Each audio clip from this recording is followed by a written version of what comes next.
At nearly 80 years old, she's revealing the secrets to staying young in her new book.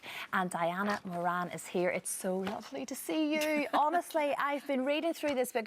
There are lots of tips in there for me, never mind my mum and dad, I might add. Common sense. All common sense stuff. But it's called Sod Sitting, Get Moving. And that is basically the backbone to the book, isn't it? It is indeed. We are saying, Professor Samuel Gray and myself, he's a very eminent doctor, and we wrote it together, and we're saying down with sofas and up with stairs.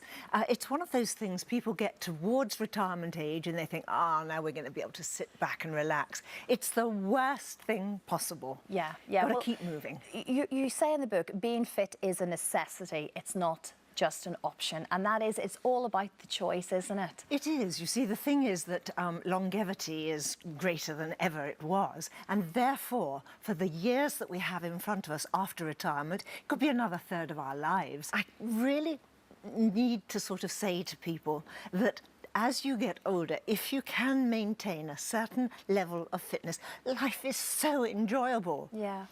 Get a hobby, meet people, keep with young people. That keeps your mind open and alert. You talk about that, you talk about your grandchildren, albeit they're grown-up grandchildren now, aren't they? But you do credit that with being fresh within your own mind and your outlook. It stops you becoming bigoted and opinionated.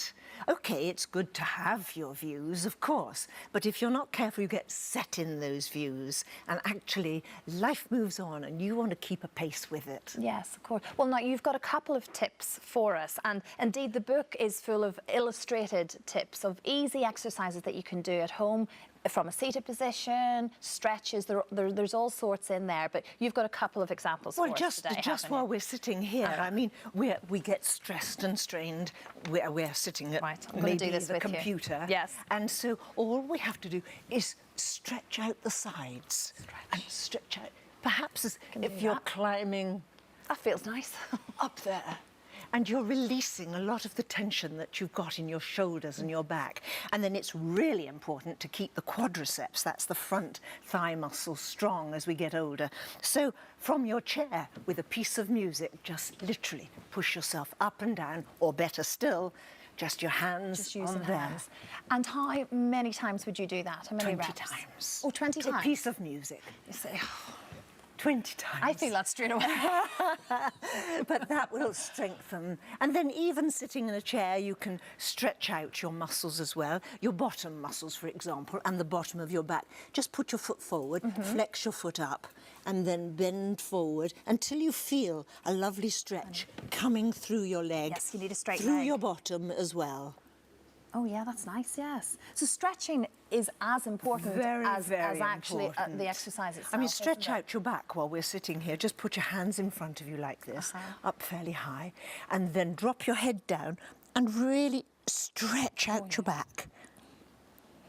That's great, Diana. I can feel that already. It just feels comforting, actually, doesn't it? Yes. And you do this every day? A little bit every day. You recommend 5 days You have to just maintain your fitness as you go, as you get older. But you know, age is mind over matter.